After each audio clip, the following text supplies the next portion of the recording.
Question number 9 जे advance paper 1 का एक question है, यह भी एक बेहतर क्वेश्चन में से है। ये photo electric effect modern physics से रिलेटेड क्वेश्चन है। इसमें टॉपिक फोटो इलेक्ट्रिक इफेक्ट्स कहता है एक cube of the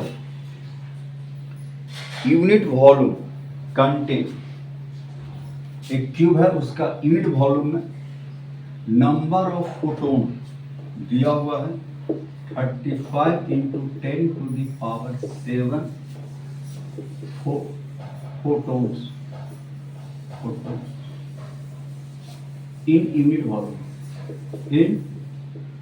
unit volume में इतना फोटोन दिया हुआ है और उस फोटोन की फ्रीक्वेंसी दे रखा है 10 टू द पावर 50 हर्ट्ज। ठीक है। If the energy of all the photon viewed as the average energy being contained the electromagnetic wave within the same volume, कहता है if the energy of all photon view as the average energy being contained the electromagnetic, ये जो electromagnetic wave, ये photon को कौन carry कर रहा है? इलेक्ट्रोमैग्नेटिक वेव कैरी कर रहा है within the same volume, इतना ही वॉल्यूम है।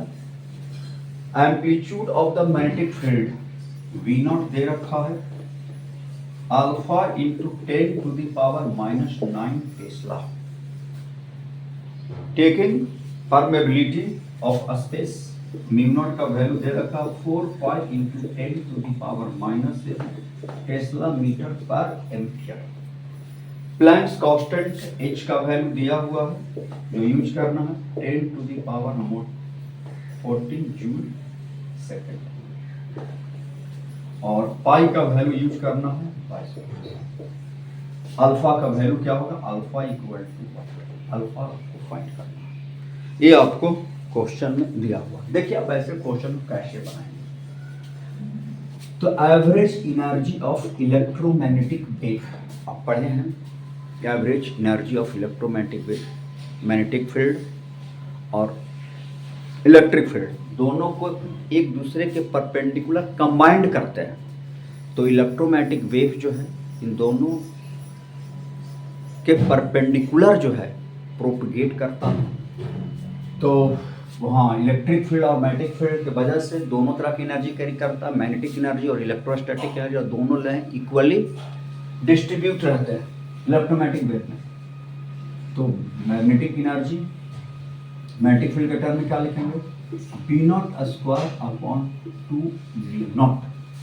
ये एवरेज एनर्जी डेंसिटी हो गया इलेक्ट्रोमैग्नेटिक वेव का मैग्नेटिक फील्ड के टर्म में, और 12 होगा फ्रीक्वेंसी के टर्म लिखेंगे h इंटू म्यू नॉट। ये अब जो है यहाँ से हम V0 square equal to 2 mu naught h into mu, तो V0 स्क्वायर इक्वल टू 2, ये सब यूनिट वॉल्यूम में। एक फोटोन के पास इतना एनर्जी है तो n फोटोन पर वॉल्यूम n से मल्टीप्लाई कर देंगे, ये मल्टीप्लाई हो जाएगा n से मल्टीप्लाई हो जाएगा। एक फोटोन के पास इतना, तो यूनिट वॉल्यूम में n फोटोन है तो यूनिट वॉल्यूम में एनर्जी कितना हो जाएगा फोटोन का? इतना बराबर, जो कि एनर्जी डेंसिटी के इक्वल हो जाएगा इनटू n। तो 2 म्यू नॉट वैल्यू हो जाएगा 4 pi into 10 to the power -7, h का value 6 into 10 to the power -34, और इंटू फ्रीक्वेंसी आपको दिया हुआ है, फ्रीक्वेंसी आपका दिया हुआ 10 टू द पावर 15 और 35 गुना 10 to the power 7 photon per unit volume दिया हुआ, यूनिट वॉल्यूम। इसको सोल्व कर लीजिए, ये फार्मूला बेस्ड क्वेश्चन था जी एडवांस का। आप इसको सोल्व करिएगा तो 7 a से a तो कैंसिल हो जाएगा, a आपका 4 दूनी 8 पाई हो जाएगा, और 8 छक 48 लिख दीजिए 48 पाई, 8 छक 48 10 टू द पावर -19 हो जाएगा। इंटू 35। अब जो है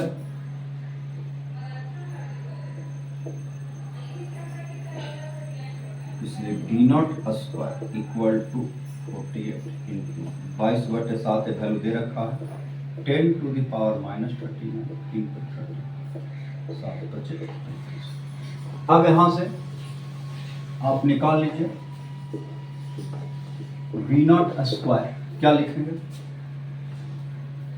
48 इंटू 5 दूनी 10 तो 5 दूनी 10 11 हो जाएगा इंटू 10 टू द पावर -90 तो वी नॉट इक्वल टू आ जाएगा root under 48 into 11 into 10 to the power -18 इसलिए we naught equal to 10 to the power 9 into ये आ जाएगा 48 8 4 12 4 अवे 5 तो 528।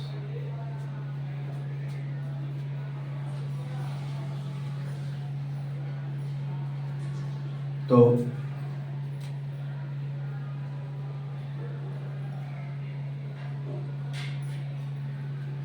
इसका रूट वैल्यू आप कैलकुलेट करेंगे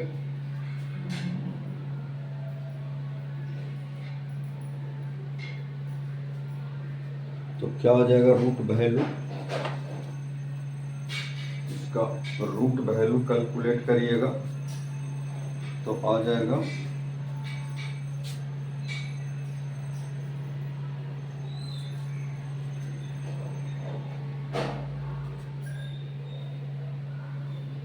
इसका